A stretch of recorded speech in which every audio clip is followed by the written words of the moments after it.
1915. Some of the most desperate struggles in the First World War unfolded amid the peaks of this spectacular alpine landscape. Beneath the summits occupied by Austrian and Italian troops, a maze of tunnels and caverns was carved out to gain just a few meters of tactical advantage. Mountain soldiers climbed, fought, and died over and under the highest peaks of the Dolomite range. The most famous of them all was Tyrolean mountain guide Sepp Innerkofler. The mystery surrounding his assault on Monte Paterno still haunts this alpine peak.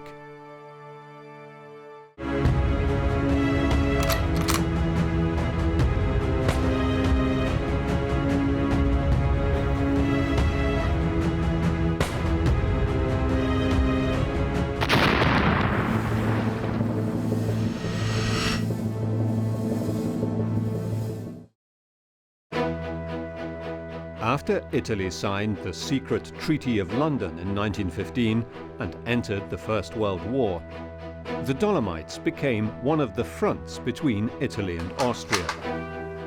Italian and Austrian mountain troops raced to capture strategic mountain passes.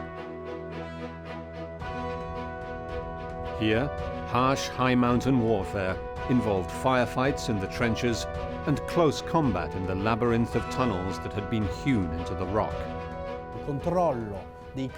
Controlling the peaks and ridges would have allowed anyone to dominate the valleys below. A good battery of artillery, well positioned, could therefore be absolutely decisive on this part of the front. The names of the natural fortresses would go down in history, associated with the harsh reality of alpine warfare. Marmolada, Col di Lana, Monte Piana, Monte Paterno, and the Tre Cime. Andy Hawkins and Julia Richardson are archaeologists of the British Durand Group and experts in tunnel warfare. They have come to explore the incredible mountain battlefields that stretch along the Sexton Dolomites, including the trenches and dugouts at the foot of Monte Piana and the tunnel works excavated in Monte Paterno. Andy and Julia enlist the help of a local guide, Paolo Tassi, who will help them trek across the front line of the White War in the Dolomites. So the Italians were there in a strong position. The Austrians were the ones that needed to get up into that position and take that position. Take that position was an unbelievable position to control of this area. Situated in northeast Italy above Cortina, Mount Paterno overlooked one of the most beautiful and recognizable mountains in the Alps, the Tre Cime di Lavaredo, three massive freestanding limestone towers in the Sexton Dolomites. Anyone who studies the Great War comes across extraordinary figures, and one of the most extraordinary figures was Sepp Innerkofler. Until 1919, these three peaks, known as the Drei Zinnen in German or the Tre Cime di Lavaredo in Italian, were the border between Italy and Austria. On the 24th of May 1915, Italy joined Britain, France and Russia in the most devastating war the world had ever seen. The young nation had fought the Austro-Hungarian Empire repeatedly to regain parts of its territory inhabited by Italian speakers. Trent and Trieste remained in Austrian hands. And now Italy saw its opportunity to gain the cities and overthrow the Germanic empires. The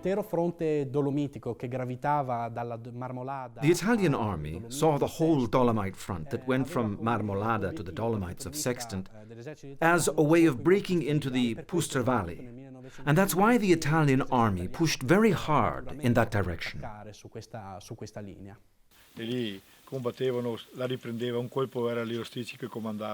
On that front, on one day it was the Austrians, and then another day it was the Italians. At that time it was the Italians occupying the summit of Monte Paterno, and it was strategically important for both the Austrians and the Italians.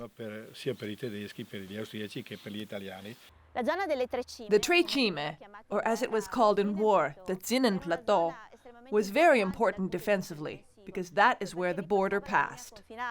One man, Tyrolean mountaineer Sepp Innerkofler, would become a hero in this high mountain battle. Sepp Innerkofler, for us mountain guides in the 21st century, remains a model, like all the guides of that era. Still today, we guides accompany tourists up those peaks, following in their very footsteps. Innerkofler took up arms to fight what he saw as enemy encroachment on his beloved mountain homeland.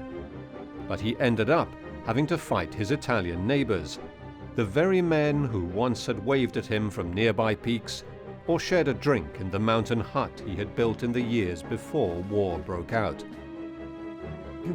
A mountain chain, more than dividing, often brings together populations. To survive in an alpine environment, to farm and live, is tough.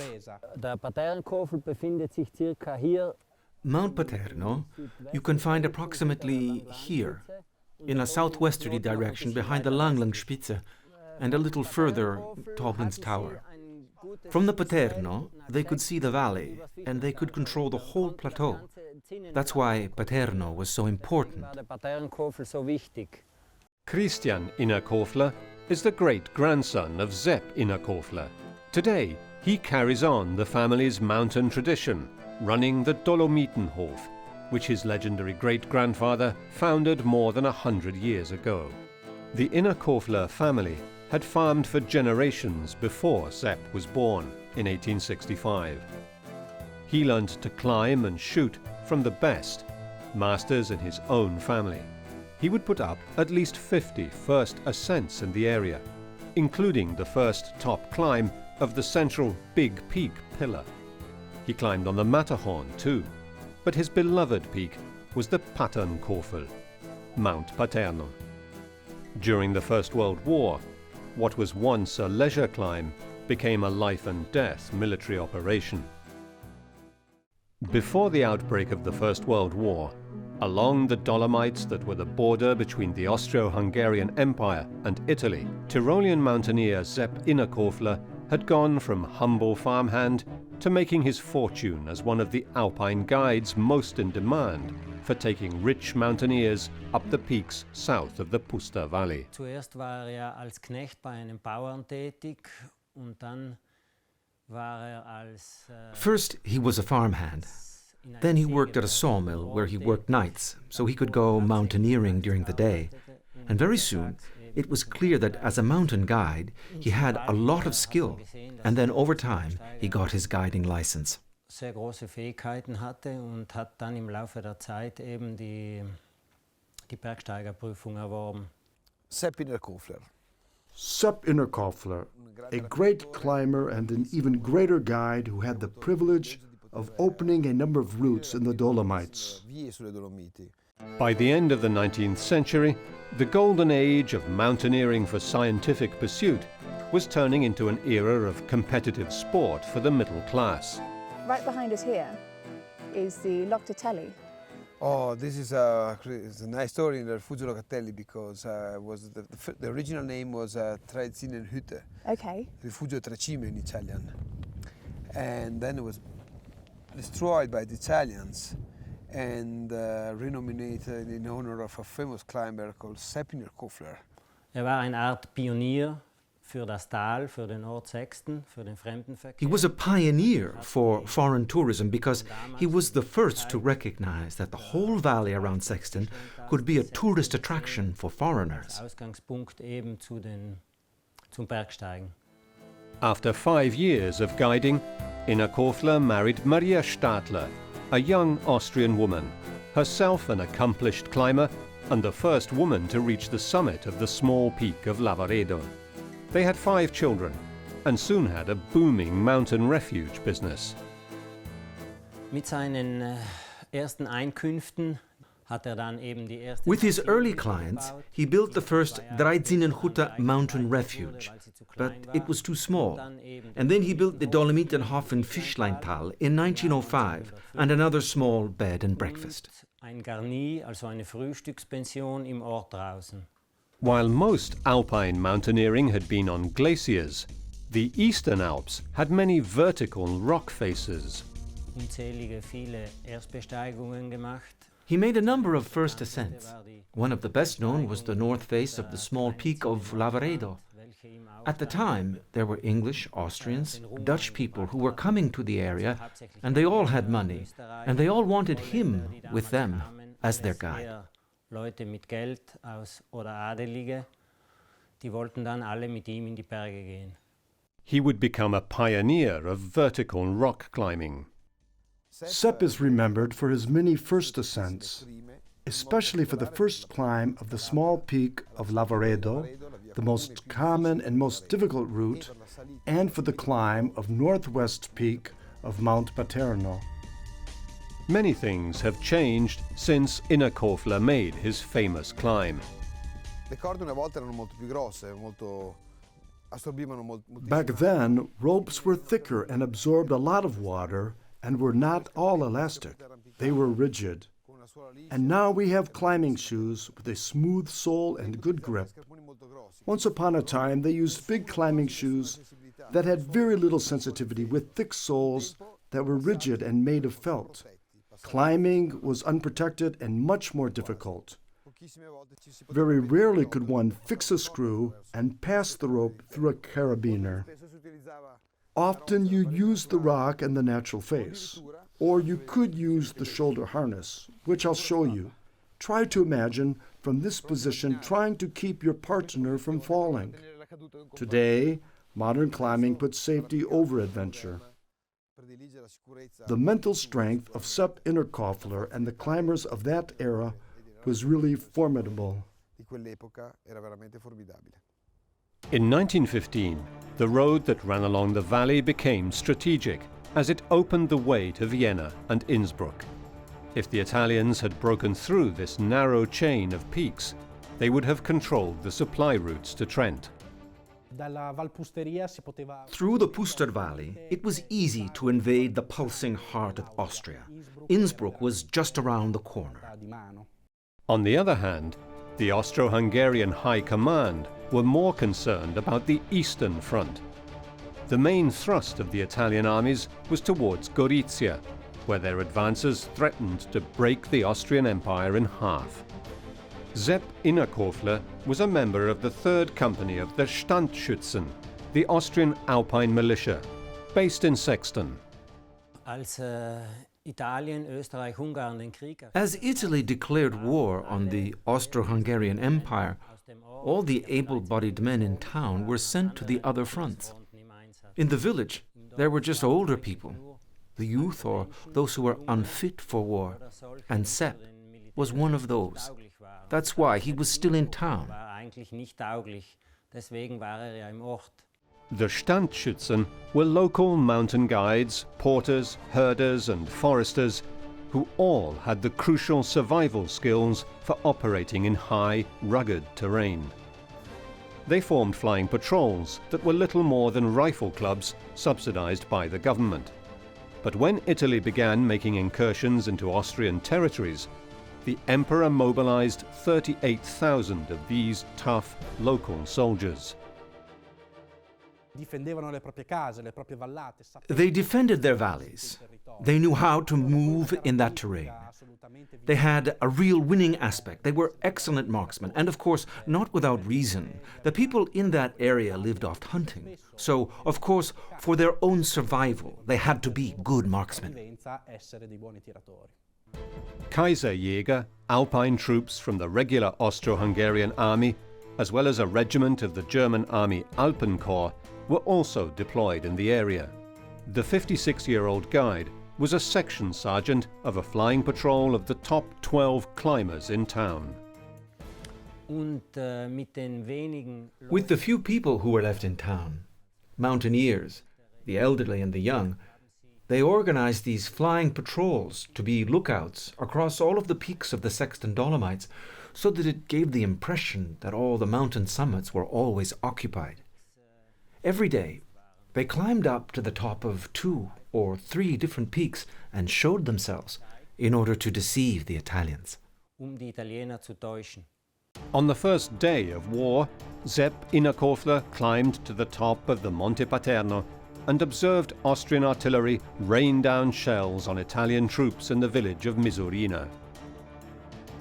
The first shells were shot from the highly defended Monte Rudo, even before the ultimatum that Italy had given Austria, and they hit the saddle of Col di Mezzo and the Alpini, who were working on reinforcing the trench works.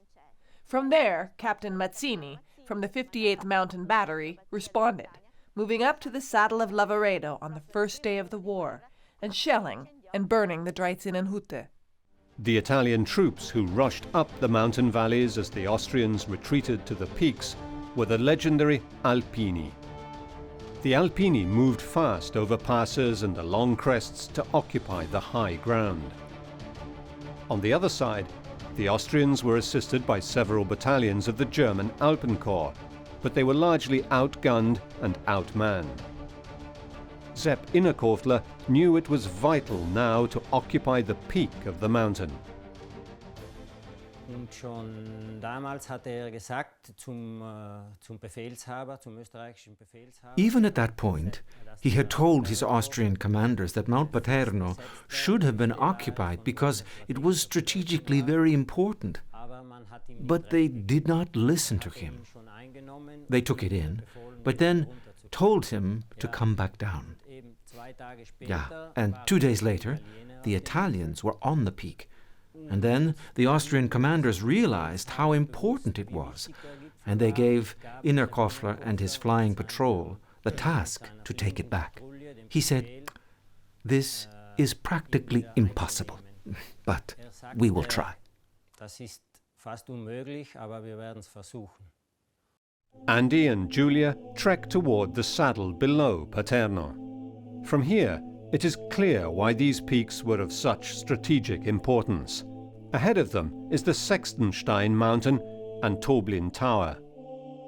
To their right, Monte Paterno. They opt to try the route round the top of the mountain to the Italian-held positions, tunnels that were dug during the 2-year battle that raged around these peaks. Their starting point is the entrance to the Italian gallery. For safety, Andy and Julia harness up for the most dangerous part of their day, a traverse along a narrow path below the peak of Paterno that leads to the next wartime tunnel opening. The snow is high and the drop to the bottom sheer.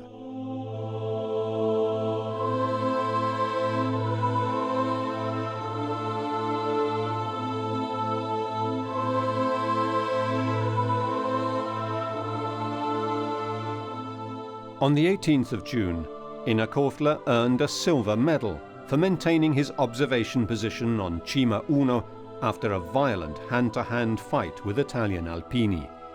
The Italians were advancing and taking control of the surrounding peaks that overlooked the passes and the road to Sexton and the Brenner Pass. It was during this initial standoff that men from both the Italian and Austrian armies silently observed an incredible scene.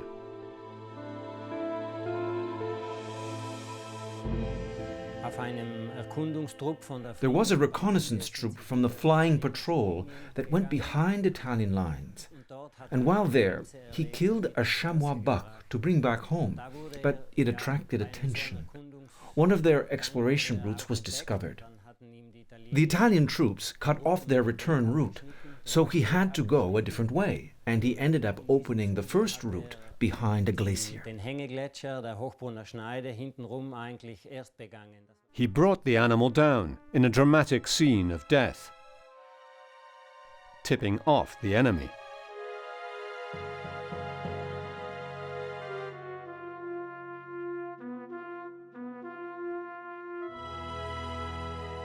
Intent on taking back Monte Paterno, the Austrian High Command ordered Innerkofler to lead his 5 best men of the flying patrol in an attack against the stronghold.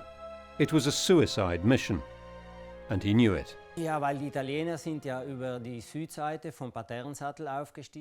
Italians had gone up from the south side of the Paterno. That was much easier. And he had to go over the northwest face, which was a lot more difficult. A plan was put into place, how he was supposed to take it. In the early morning hours, they set out. he told his son, who was 17 years old at the time and was also part of the flying patrol, "Today, you are not coming with us. Today, you stay home because we may not come back." And that's how it was told to me by my grandfather, who had watched it unfold from below. The attempted climb and battle of Monte Paterno on the 4th of July 1915 would go down as one of the greatest legends and mysteries of Alpine warfare.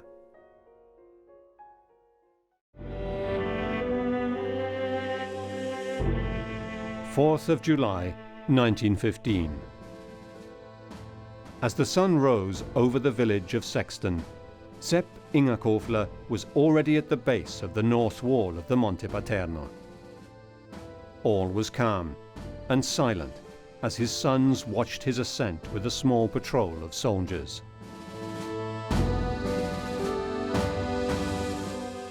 To see the exact route Innerkofler climbed, Paolo, Giulia and Andy climbed toward Paterno from the location of the guide's traditional refuge, the Dreizinnenhütte. It is a spectacular view. Below Innerkofler, a platoon of 30 Austrian Landesschützen and a few military engineers, including Sepp's brother, were prepared to help hold the Monte Paterno once secured. Machine gun and artillery cover was in place. The battle would be witnessed by thousands. The 6 soldiers were all renowned guides in the Sexton Valley. Armed with carbines and hand grenades, they left their barracks near the burned-out Dreizinnenhütte.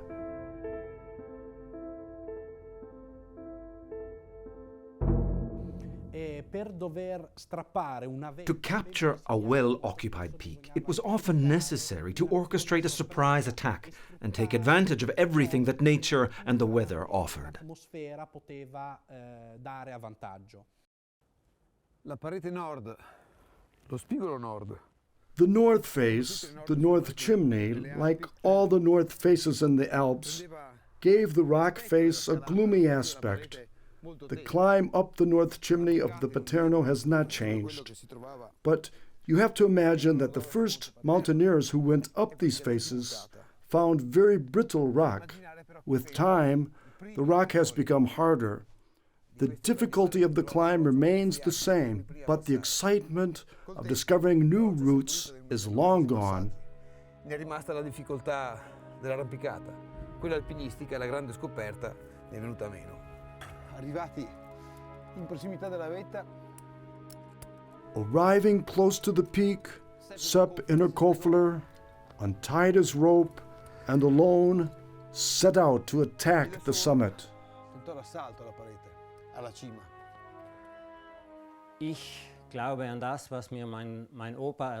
I believe what my grandfather told me. He told me that the plan was that, under the cover of darkness, they were supposed to climb, and as they neared the peak, he would give the Austrian troops a sign to give cover fire, and then he was supposed to throw grenades over the top and then storm the peak.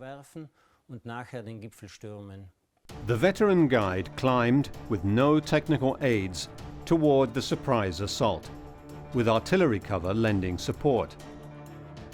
According to eyewitness reports, artillery fragments hit Sepp and another climber, but they kept going. What happened when he reached the top is still the subject of heated controversy today. At the summit, Innerkofler threw 3 hand grenades into the Italian trenches, but they didn't explode.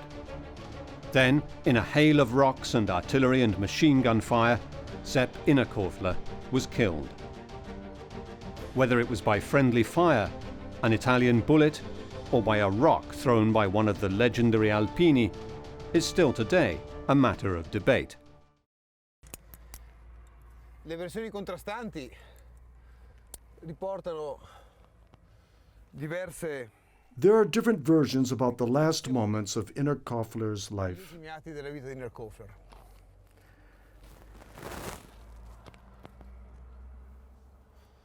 The part that is certainly most tragic of his grand act of heroism is that he lost his life in front of his son.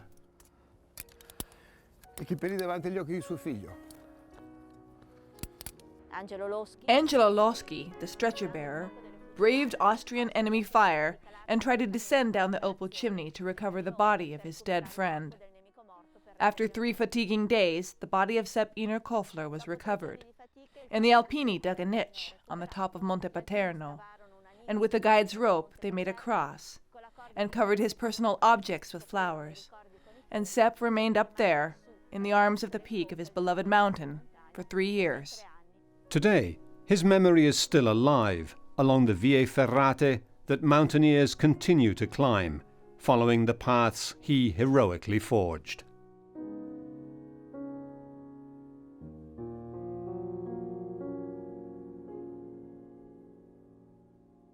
With Monte Paterno firmly in Italian hands, the next mountains down would become key for access to the strategic Fischlein and Puster valleys. From the site of Sepp Innerkofler's historical refuge, Andy and Julia have a clear view of the 2 positions Italy and Austria would fight for 2 years to control. Here we are just at the bottom of these two mountains. The mountain on the right, Yeah. it's called Torre di Toblinnerkopf. Toblinnerkopf, Yes. just here. With That's the on the twin right. peaks. The twin peaks, exactly. And this one on the left is called Sasso di Sesto, Sechsterstein. Sechsterstein. Yes. Okay. Can you imagine during the war, the Italian, the war here, and the Austro-Hungarian, the war? Okay. Paolo, Giulia and Andy have reached the tunnels at the base of Monte Paterno and head inside to explore their depths. Since the Italian Alpine troops were unable to attack the Puster Valley without much more support than they had, they simply occupied the peak of the Monte Paterno. Monte Paterno represented the linchpin of the defensive line of the Lavaredo saddle, and this was a very important defensive line that arrived all the way to Forcella Pianicenza and Colle Arena, so as to block the Austrians at the head of their own valleys. In the weeks that followed, the Tre Cime would become an Italian citadel of cannons, spotlights and machine gun nests. The Austrians dug into defensive positions, with cannon and mortars, and trenches connected by deep tunnels and fields of barbed wire at Schwabenaltenkopf and Rauchhofer. The Austrians' forward lookout post was on top of the Toblin Tower. The most advanced Italian outpost was on top of Monte Paterno. The area in between was exposed to deadly crossfire. Cheap, portable and easily hidden, the machine gun was the most effective weapon in these conditions, and in the hands of a well-trained gunner could control large swathes of mountainside, even an entire pass. The Alpini dug cave shelters that were connected by deep tunnels. The longest one linked the Monte Paterno position with the front line, crucial for the Italians because it allowed them to control the movements of the Austrian infantry on the plateau below, inflicting heavy losses. It's been built up to a point where I think undersized that you could maybe mount a tripod machine gun on it. Right, okay. So they've raised it and it looks back across the valley floor. Okay. Okay, so covering that ground, yeah. Could well be But a of course, defensive. up here, the machine guns were the dominant choice, really, weren't they? Because they're light, portable. Yeah. You can move into any position. They cover a large area. Yeah, your machine guns, your mortars, right, and your light artillery is what you'd use actually in a battle, right? Your really heavy artillery, you're trying to pound the enemy with those, right, and dislodge him from his entrenched positions so that you can advance upon them. So this is very much a defensive gallery, but also one that provides shelter for the troops as well. In March 1917, the 3rd Company of Standschützen of Innsbruck, who were dug in at the saddle between the Tre Cime and Toblin Tower, decided to try to take the Italian position there was a massive snowpack of over 3 meters, into which they dug a long tunnel toward the Italian position. A month later, they reached the base of the rocky outcrop, and 50 Austrians entered the Italian tunnels in a surprise attack. The Austrians took the position after an hour of fighting. The Italian counterattack forced the Austrian troops to the peak of the mountain, and eventually they retreated back to their original positions. The biggest challenge for both armies was the logistics of transport and supply in the rugged mountain terrain. Troops and mules carried supplies on their backs, with loads of up to 25 and 100 kilos respectively. A labyrinth of tunnels and cable cars were built to supply both sides as they prepared for battle.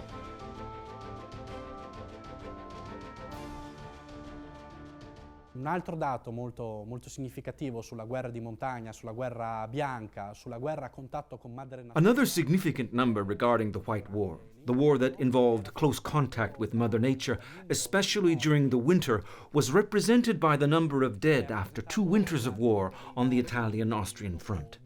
10,000 of the fallen were victims of the White War on both sides. Erano stati vittime della guerra bianca su entrambi i fronti. The winter of 1915 was one of the coldest of the whole 20th century, and on the high mountain peaks, neither side could move. The Alpini once again stormed the Toblin Tower.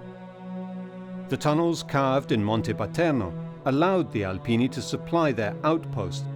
Still today, remnants of their battle for survival underground remain. Giacomo Bollini has collected many objects from the era. Per proteggere le mani dal freddo molto spesso venivano dati in dotazione guanti come questo che proviene direttamente da... To protect their hands from the cold, often they were given gloves like this that comes directly from a glacier. You even see today the rabbit fur on the inside. Another problem was reflection of the sun off the snow. Del sole sulla neve. Contro riverbero. Anti-reflective glasses like these were given to both the Austrians and the Italians, and for the snowstorms they were given these goggles, which also had rabbit fur around them. Invece di occhiali come questi, fodorati anch'essi di pelo. Just to physically, work in there. I mean, It's a precarious place to be working away, isn't it? It was an unbelievable, dangerous work because you have to put exactly the stones on the right place and you're next to the cliff. As the sun sets over the mountains that the Austrians and Italians fought furiously around, Andy and Giulia descend the narrow mountain path to their starting point under the 3 peaks of Lavaredo.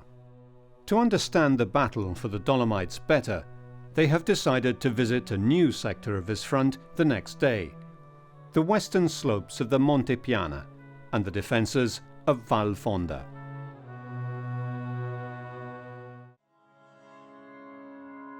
Here, in the valley between the Cristallino mountain and the Strudelkopf, stood the frontier between Italy and Austria. To the right, Monte Piana, a flat mountain, ideal for infantry attacks and vital for road access into the Pusta Valley. Unlike Sexton, which was protected by nature as much as by men, here, if the Italians had captured Monte Piana, they would also have been able to push up into the strategic lifeline of Trent. These trenches, however, were as far as the Italian infantry could go. Thousands of lives were lost on the mountain overlooking it, but here the line held. Fierce battles raged here as the Italian army tried to outflank the chain of mountains from Monte Piana to Monte Paterno. This battle became a life and death struggle for the Austro-Hungarian Empire. The area is still strewn with artifacts from the First World War. Barbed wire. Now that's interesting because all the barbed wire we've been seeing has been double strand. Yeah, well this is triple. Andy and Giulia come across the site of an old bunker, perhaps a cook shack, based on the food tins and water cans left behind. Tell you what it is. It's a chimney. Oh, of course. So that's with the top, with a cap to it. Yeah. And the smoke coming out here. Soldiers hunkered down in these trenches and bunkers for months on end. It's a good position, perfect position really, Yeah. to have your machine gun. Yeah, and it wouldn't surprise me if this area didn't receive quite a bit of bombardment. Well, that was very interesting. But life in the trenches could turn deadly fast. Looking at this is actually a high explosive shell. Yeah. But you can imagine that hurtling through the air at sort of several thousand metres per second. Very hot when it hits something Yes, or somebody. yeah, somebody, you know, that's a killer. Definitely, because they're everywhere. Oh, that looks a bit different. What's this? It's a different shape. Oh, it's a fuse, isn't it? Oh, let's have a look. Well, this is probably for what we would call a shrapnel shell, proper shell. Okay. Okay. And the shrapnel shells were filled with lead balls. Like the size of marbles, weren't they? That kind of size. Yeah, and lots of them packed in. Yeah. And if you remember on the Somme, there's lots of them. You do find but them. the way it works is that if you just look, you can see these you can, sort can't of marks. And the numbers. Right, so that's seconds. Okay, so Okay. 18, 20, 22, 24, 28. Yeah, so they're seconds. So what the gunner does is they calculate the time of flight from where they are to the enemy position, okay, and they want it to go off in the air. Andy and Julia come across a monument, apparently hand-built by the survivors of an Italian infantry company that occupied this position. So we've got full in Giuseppe there, and then full in Giuseppe. So it's obviously, this has been built by the soldiers themselves. For 3 years, Sepp Innerkofler's body lay on the top of his beloved Monte Paterno. The Tyrolean mountain guide had died fighting for the Austro-Hungarian Empire in a key battle against the Italians for strategic Dolomite gains during the First World War. In August 1918, a small expedition led by Innerkofler's son exhumed his remains and brought them home to his family in Sexton, where he was buried here in the village churchyard.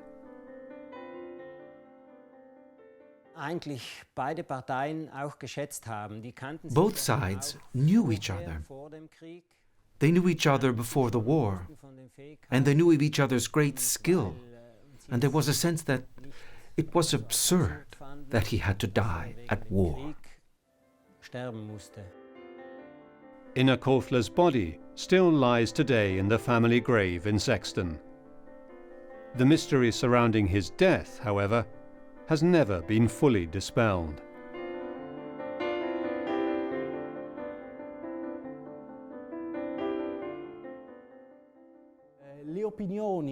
The opinions about Innerkofler's death are varied, and the historians are divided about the 3 different versions that are told. I climbed up the Sextonstein with experts, and it is in perfect range of a machine gun toward the opal chimney, so it fits.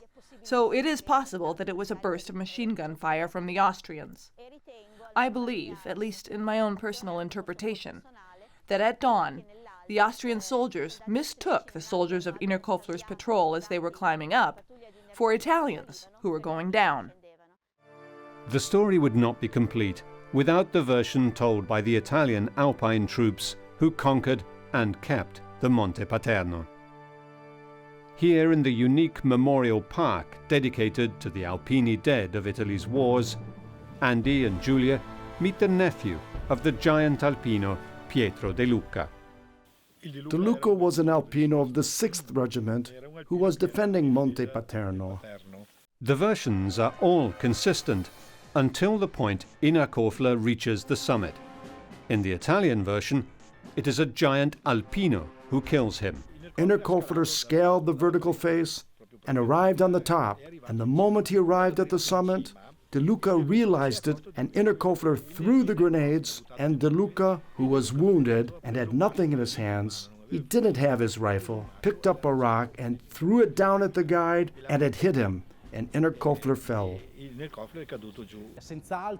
The version of the Alpino De Luca, who launched a rock to kill the great Alpine guide, was certainly a convenient version for the Italian military. My grandfather always told me that he was hit by cover fire, by friendly fire. That is how my grandfather always told it, based on what he saw. Perhaps the version of Innerkofler dying at the hands of Italian De Luca was the most acceptable to both sides, because admitting to have killed such an important and famous man as Innerkofler in the first days of the war could have been something the Italian military could boast about and use for war propaganda. This is De Luca, wounded. It is enough to look at his figure to see just how big he was, and in fact, many said that he had hands as big as spades. De Luca would eventually emigrate to South America, and the generations after him would hand down stories about him to their Italian relatives. My grandfather was really handsome and very tall, with a head that shone, and his eyes blue as the sky over his beloved city of Treviso. These are the words she writes, no? His hands were enormous and strong, hardened from work, but soft for a caress. The Innerkofler family would have no choice but to continue their mountain business, despite the hardship of war. He was certainly a very courageous man. He was a known figure who essentially died for his fatherland. His wife, Maria, had to look after all the Dolomiterhof, and naturally after his death, she would have to take it all forward. Nothing was certain. Nothing was easy. We can't forget these things. If you explain it in the schools, they don't believe it. These are things they don't understand because now it is the modern era. You push a button and do everything. But back then it was strength, hands, legs, and your head above all. The Italians were eventually forced to retreat from the vast, high-altitude front after the disastrous Battle of Caporetto in the east, where 250,000 men were lost. The Dolomite territory, including Trecime, Tyrol and Bolzano and Trent, would return to Italian hands by the Treaty of Versailles. 1 million Austrian and Italian men died in the First World War, many of them, like Sepp Innerkofler, along this treacherous mountain front. Today, throughout the area, the trenches, iron ladders and narrow tunnels are an eerie reminder of the tragic battles that unfolded in the First World War, and the many ordinary and extraordinary men who sacrificed their lives above and below some of the most impressive mountains of the Alps.